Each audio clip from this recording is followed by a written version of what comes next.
Hello and welcome to the Avanti Entrepreneur Podcast. I am Dave Mammano, your host, where I interview incredible, just game-changing entrepreneurs from around the world every Wednesday morning on my Avanti Entrepreneur Podcast. And today I have on the show, this is my first repeat guest, part two, Mitzi Perdue. Mitzi, welcome back to the show.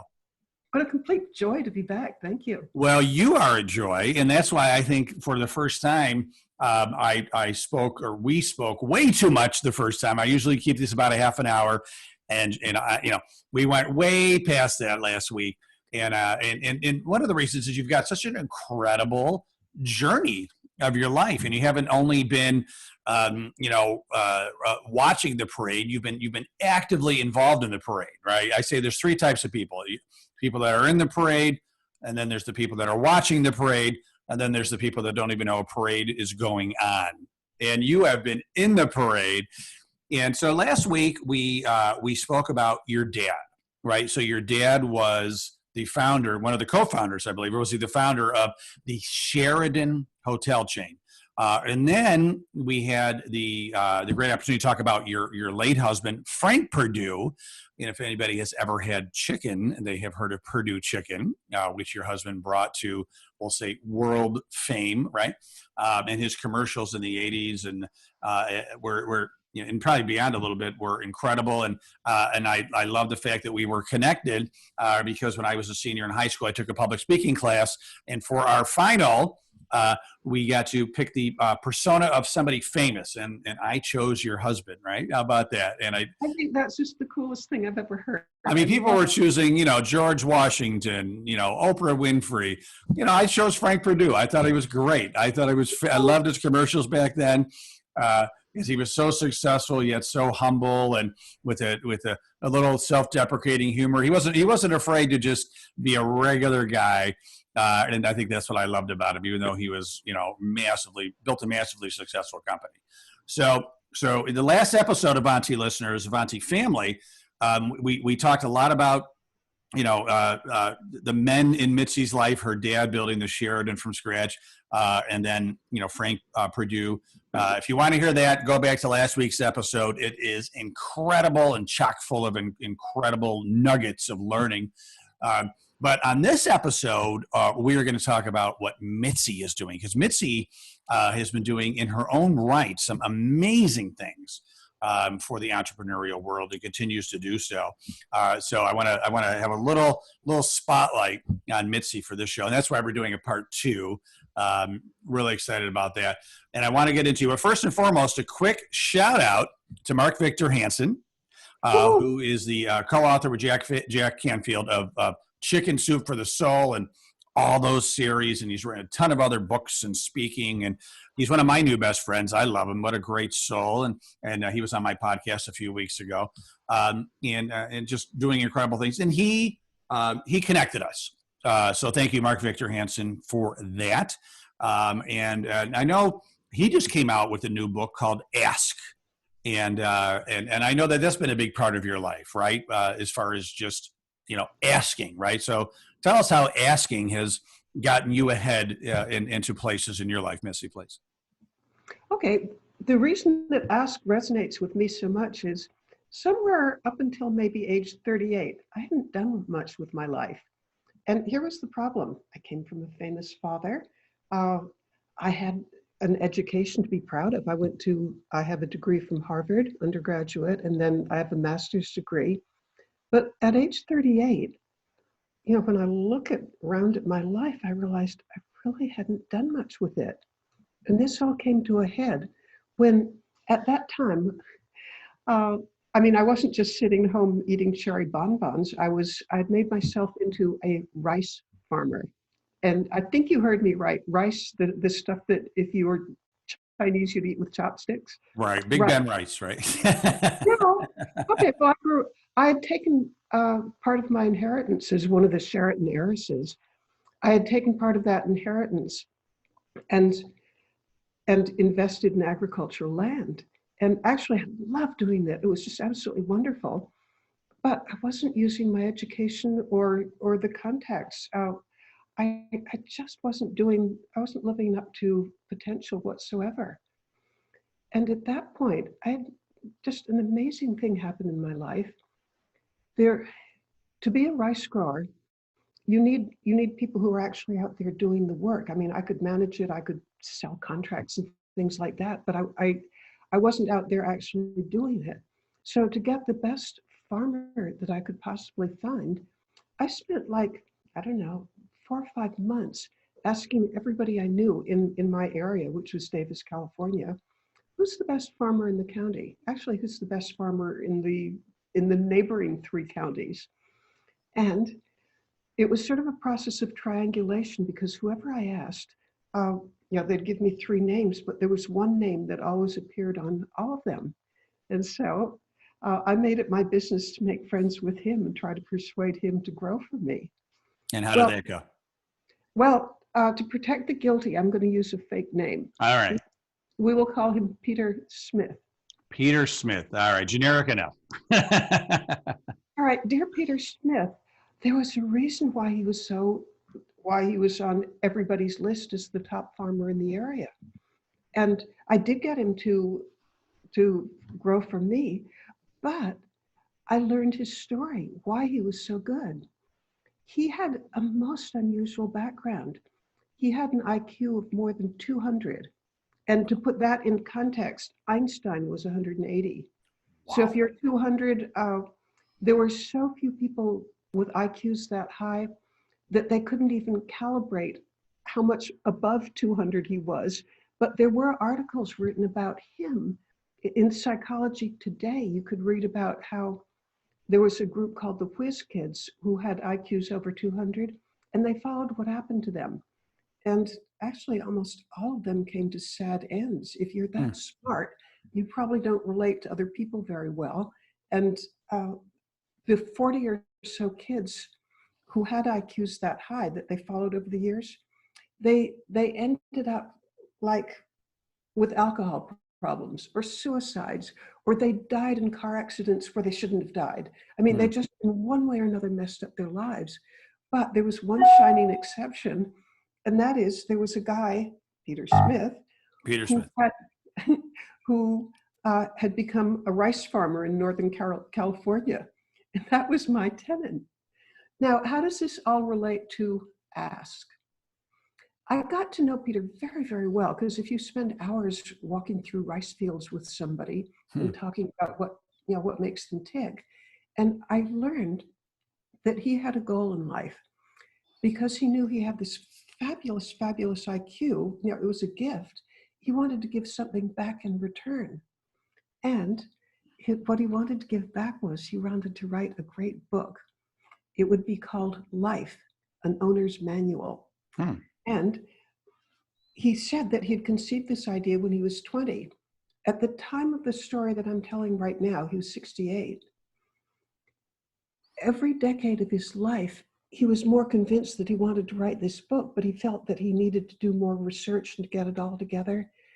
Finally, at age 68, my tenant, somebody who by this time I was really fond of him, although I was 30 years younger, so we're not talking romance, we're talking fond, this is a good man. He was diagnosed with terminal heart disease. Oh, no. Which meant that he couldn't write his book. And, if you or I or any of our listeners or viewers got a diagnosis that you had something terminal, of course it's depressing. But for Peter, it was the end of the world because it meant that his whole life he had been building towards this one thing, and now he'd never be able to do it. He'd never be able to write the great book. Well, this has a somewhat happy ending and then a miserable ending. Happy ending part. I had heard of the Pritikin Clinic, which is very big on diet and exercise and meditation and just turning your life around. Peter went to this clinic for an entire month. And at the end of it, he had lost probably 10 or 15 pounds. He was, he was eating right. He had a perfect diet. He was, having the right meditation, every possible good thing you could do. And guess what? An almost miracle happened because with the right diet and exercise and mental attitude, this man lived another 30 years. Wow. Okay, so that's the really happy part of it. Yeah. now the part that was miserable for him but changed my life. He came back. This man who couldn't before walk across the room with that crippling heart pain could now walk 10 miles. And he was doing that. I mean, he was just doing everything that we know today is right. And by the way, we're talking probably 30 years ago. Well, I was so happy for him. And I said, Peter, this is the most wonderful news in the whole world. I'm so happy for you. Write your book. And he said, yes, I just have to do a little bit more research. Oh, no. Okay. The painting was never done, right? Yeah.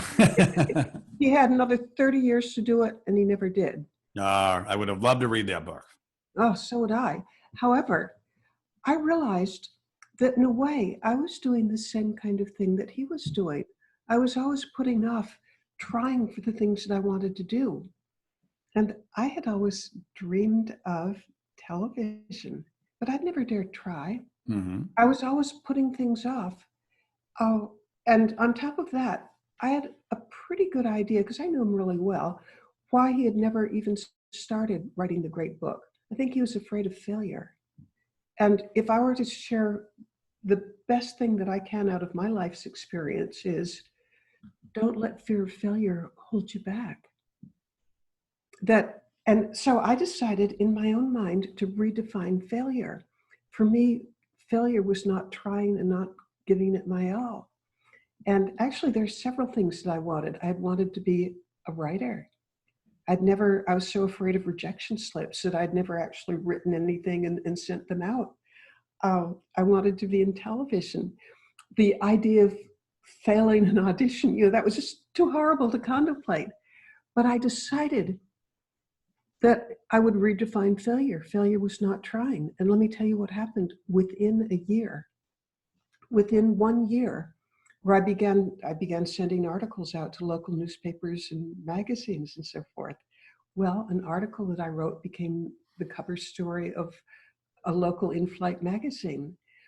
I used that to leverage getting an interview for the farm broadcasting show at the CBS affiliate in Sacramento.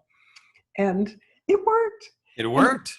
Yeah, in the space of 1 year of deciding to redefine failure. And by the way, I got all sorts of rejection slips along the way and turn downs and falling on my face, but who cares? If you try enough, and if you're not afraid of failure, you sure up your odds of success. So within a year, I had a television show focused on farming. Good morning and welcome to Country Magazine. Okay, That was one. I had a syndicated radio show. It was Tips from Farmer Mitzi. Wow. And I had a syndicated newspaper column. It was called The Environment and You. You were like the Dear Abby of agriculture, right? But to me, the lesson was fear of failure and unwillingness to ask for these things that I wanted had kept me not doing anything with the potential that I had. And so again, and I share this story in Mark Victor Hansen's book, that it was asking for these things that I wanted that they didn't drop in my lap. And it led to a very, very happy and satisfying career. But you didn't give up. You kept on asking. You got rejected many, many times, but you kept on asking. And I love your definition of failure, because it's true. Failure is not trying. And then even if you are trying, just not giving up, right? And I think failure is giving up. Like you have a dream and maybe you try 10, 15, 20, 100 times and it doesn't work out yet, but you give up. I think that's failure, right? That's failure. But the other side of failure is just the act of giving it everything that you've got. Yeah. Here's what's going to happen. If you're giving it everything you've got, I mean, I don't know what, I can't peer into the soul of our listeners, but for every person, there's probably something they want that they don't have. And to get there, maybe you have to take courses. Maybe you have to read books. Maybe you have to attend conventions or lectures or join clubs where you're going to hang out with the people who can help you become all you can be. And just the act of giving it your all and trying means that you're going to be much farther ahead than if you hadn't tried. So maybe you get that turned down. Maybe you fail the, I don't know, maybe you fail the audition, whatever. Just the act of trying means that you're going to be a bigger person and farther along the way to being a success the next time. Yeah. Well, and I love that. And here's why I love it even more, Mitzi, as it relates to you. And you use the term, heiress, right? So you were a hotel heiress, right? And you didn't really probably have to do anything. Like you probably could have been that person who, socialized and had lunch and golfed and hobbies. So you didn't really have to do anything, right? But I'm guessing, right? But you wanted to take what was given to you and kind of bring it to the next level, right? That's what I'm sensing. Where when you said hotel heiress, I'm thinking of, and I can't remember her first name now because she's Paris Hilton, right? And I would love to meet her, but I never have. Well, there's another. Well, you maybe give her a call. I mean, you guys are. Maybe I should ask. Okay, Well, you should ask. Well, she can learn a lot from you because what did she do with her being an heiress? Well, she kind of just she used her fame and did reality shows or whatever. Where I mean, you actually rolled your sleeves up literally and did some really really productive things. And so so you should call her or reach out to her. Better yet, she should reach out to you because I think she could have so much to learn from you, right? And so I want to learn more about what you've been doing since then, and because like I said, you didn't really have to do anything, but you chose to bring your life to the next level based on your own drive, your own talents, right, your own dreams, and a couple of phone calls ago between you and me.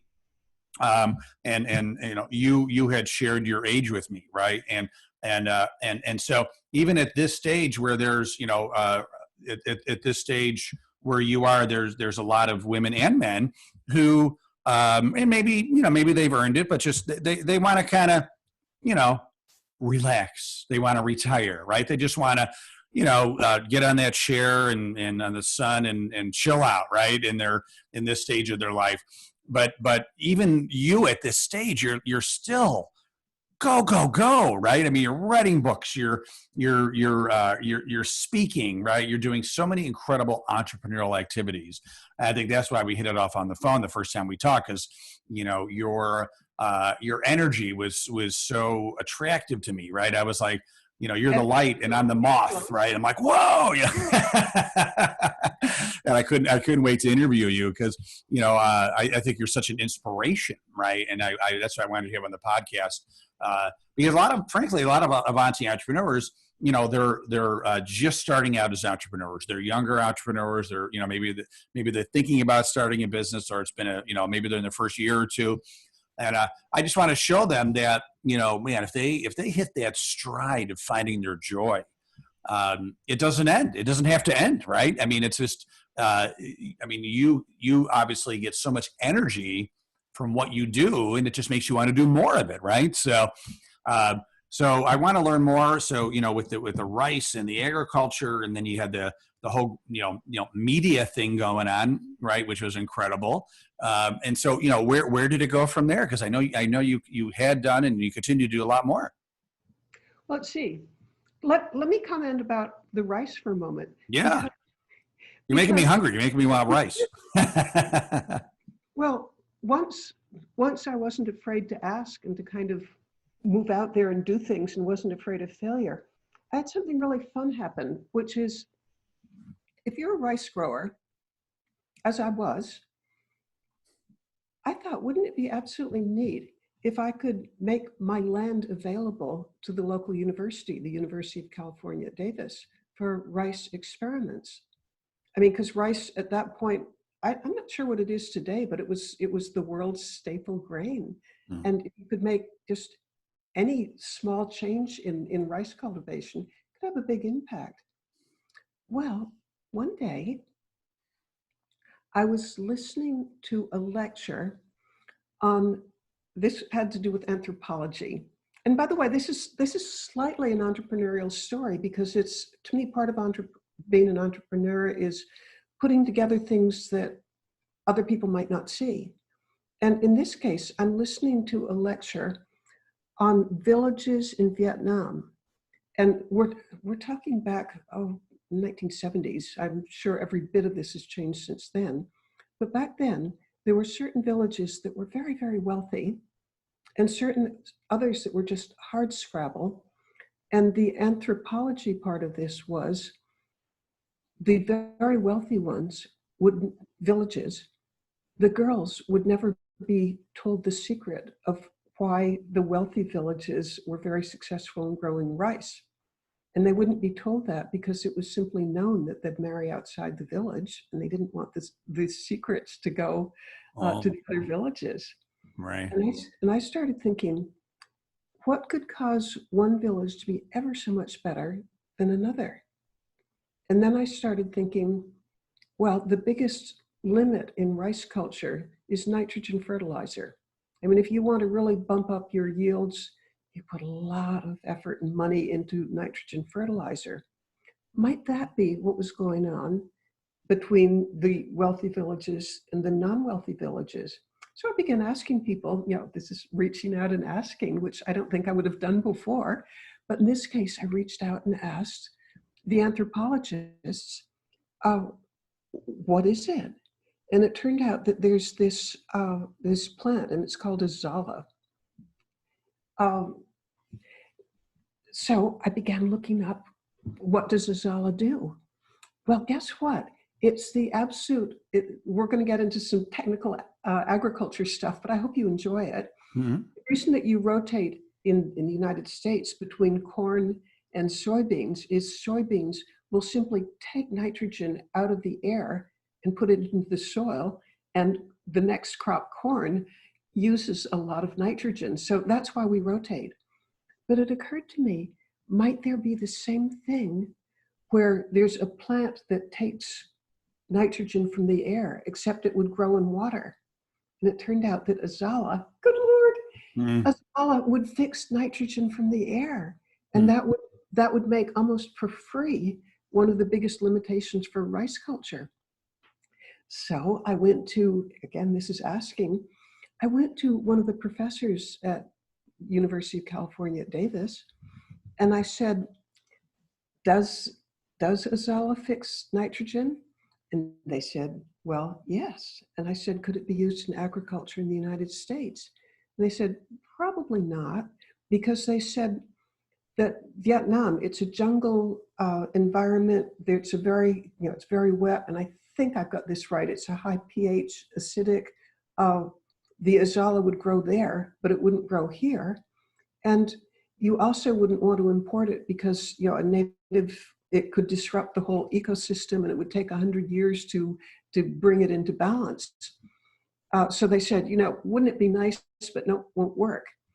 So I told Peter Smith, the genius guy who knows everything in the world about everything there is, and I showed him pictures of azala, and I said, what a shame, it could be so good for agriculture, but take 100 years to acclimatize it and to have the natural predators keep it in check. And he said, oh, about 20 miles from here, there's an old China camp. And at this China camp, it's called Gil-Sizer Slough. I've seen that plant. It's already adapted, and it already has the competing plants to keep it in check. Let's give it a try. Wow. So Peter Smith and I went to the University of California to the people who study rice and said, let's see if this works. Well, guess what? It did work. It worked beautifully. It not only fixed nitrogen from the air, but it had this wonderful property where it would, azala kind of looks like the green scum you might have seen on ponds. Mm-hmm. Well, it did this wonderful thing where it would shade out the weeds, and the rice shoots would grow past the azala, and it would shade out the weeds. So it was fabulous. It had an impact on rice culture, not so much in the United States, because one of the unfortunate things about azala is that it turns itself off for nitrogen fixing at a level that's too low to be economic in the United States, but in places where you can't afford extra nitrogen, it was a good thing. Right. So I found being involved in agriculture to this day just incredibly fascinating, because the amount of impact a good idea can have is staggering. Oh, and of course, my late husband was a good example of that with his growing chickens. Yes. Yeah. He did pretty well, right? Well, Right. so I love just your sense of, it's almost like you're like an investigative reporter, right? You want to dig and dig and dig deeper. And then even when you're told no, right, you were told no, this wouldn't work in the US, you were like, well, we'll see, right? And you kept on digging more. And then Genius Peter said, let's give it a shot. And then For all we know, just imagine with the pandemic, if the supply chains are so disrupted that it becomes too expensive to use synthetic nitrogen, it might even become important again. yeah, absolutely. Well, Mitzi, before we go, we got about 5 more minutes. I want to learn more about what you're doing today to help inspire and teach and transfer your love of life and great energy to others. So what's going on today in your world of making impact? I've teamed up with Mark Victor Hansen to write a book. It's going to be called, we have a working title, and it's 40 Tips for Thriving and Surviving During the Pandemic. And we have all sorts of tips in it that can help people do better. And I have one that I'll show you. You are looking at a piece of a lady's pantyhose. Mm-hmm. You're looking here at, a lot of us, and I hope you, and I hope most of our listeners, have furnaces. Mm-hmm. And if you have furnaces, you're going to have furnace filters. And if you take the furnace filter apart, you've got about maybe 20 feet of this. This is cut out from a furnace filter. Yeah, for those of you that are listening, you can go to Avanti Entrepreneur on YouTube, and you could see what she's holding up. It's basically it's the part of the furnace filter that she's formulated into what looks like a mask. Right. Okay. Then I take this mask and I stuff it inside one layer of or one leg of lady's pantyhose, and it becomes a mask. That's your mask. And you can make it in probably 3 minutes. The furnace filter has the same characteristics as an N95 mask. Both of them filter out like to 3 microns, which traps viruses.